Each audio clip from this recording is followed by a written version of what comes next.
News 24 को स्वागत करुछि। आसंतु जिबा आजिर मुख्य समाचार पर नजर पकई नवा। आजिर लघुचाप जो वर्षा पुणी एक दाना बांधुची लघुचाप ए लघुचापर वर्षार ओडिशार कौन रहिबो स्थिति ता पूरा वीडियो पर नजर पकई नवा। दाना बांधुची आउ एक लघुचाप आज 4 जिले में वर्षा हेबो बोली पाणीपाग विशेषज्ञ सूचना। राज्यरू एबे शीत गायब हो जाइछि। अधिकांश स्थान रे रातिर तापमात्रा 15 डिग्री उपर रही। रातिर शीत बदल में गरम अनुभूत होउछि। दिन बेला राति 30 डिग्री उपर रहुछि, किंतु शनिवार ठारू रातिर तापमात्रा 2 ରୁ 4 डिग्री खसिबो और ठंडा बढ़ियो बोली पाणीपाग विशेषज्ञ पूर्वानुमान करिछि। तेबे 9 ରୁ पारद खसिबो और ठंडा बढ़ियो बोली पाणीपाग विशेषज्ञंकर जो मत रही। आसंता 14 तारिख में बंगोपसागर आउ एक लघुचाप सृष्टि होइबार बोली वरिष्ठ पाणीपाग विशेषज्ञ डॉक्टर सुरेंद्रनाथ पशुपालन कहते। से आहरी मध्य कहते दक्षिण आभ्यंतरीण 9 तारिख रातिर तापमात्रा कमिबो। 10 तारिख उपकूल और पश्चिम ओडिशा रे रातिर तापमात्रा खसिबो। आज स्वल्प कुहुड़ी अनुभूत हो पारे। दक्षिण आभ्यंतरीण 8 तारिख स्वल्प कुहुड़ी देखा भुवनेश्वर समेत दक्षिण उपकूल रे आज ठारू 9 तारिख मेघुआ पाग रहिबो।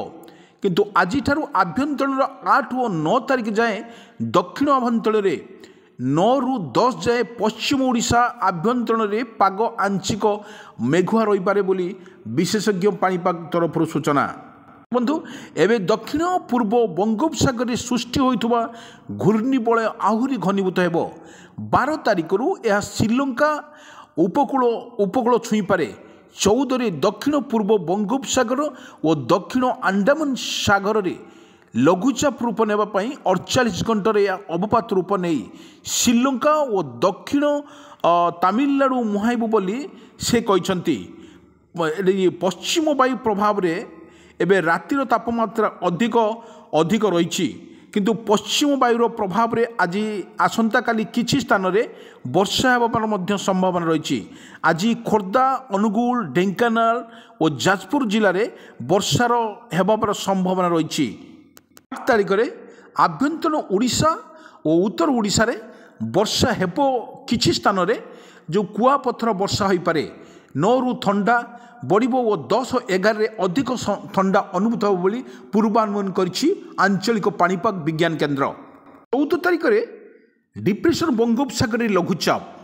आसंता डिसेम्बर 14 तारिख रे बंगोपसागर आउ एक लघुचाप सृष्टि हो पारे बोली भारतीय पाणीपाग विभाग पक्षरु पूर्वानुमान करिछि। दक्षिण पूर्व बंगोपसागर सृष्टि होइतबा घूर्णिबलय आहुरी घनीभूत हेबो। 12 तारिख रे यह श्रीलंका उपरे छुई पारे। लघुचाप प्रभाव रे डिसेम्बर 11 एवं 12 रे तमिलनाडु एवं पुंडीचेरी प्रबल वर्षा हेबार संभावना रही। आंध्र उपकूल रे मध्य वर्षा प्रभाव देखा मिलिबो। डिसेम्बर 12 पर्यंत उपकूल ओडिशा एवं दक्षिण ओडिशा रे केतेक स्थान रे हालुकारु मध्यम वर्षा हो पारे। किंतु आईएमडी यह मध्य कहिछि जे डिसेम्बर 12 ରୁ 14 तारिख मध्य रे कौनसी वर्षा हेबो नाही। यह समय मध्य रे सुखिला पागर संभावना रही। 9 तारिख रे गंजाम, गजपति, नयगड़ा, खोर्धा, ढेंकानाल, अनुगुल, जाजपुर, केन्दुझर, मयूरभंज जिले में गोटे ରୁ 2ଟି स्थान रे हालका मध्यम धरणर वर्षा हो पारे। तेबे बाकी जिले में पाग साधारणतः मेघुआ रहिबो बोली भुवनेश्वर आंचलिक पाणीपाग विज्ञान केन्द्र पूर्वानुमान करिछि। वर्षा अमल होगा धान फसल उपरे प्रभाव पड़ पारे। निज फसल को सुरक्षित भाव में रखा परामर्श देछि पाणीपाग केन्द्र। किंतु सेपटे आसंता 24 घंटा भितर राति तापमात्रा 2 ରୁ 4 डिग्री पर्यंत कमिबार संभावना रही।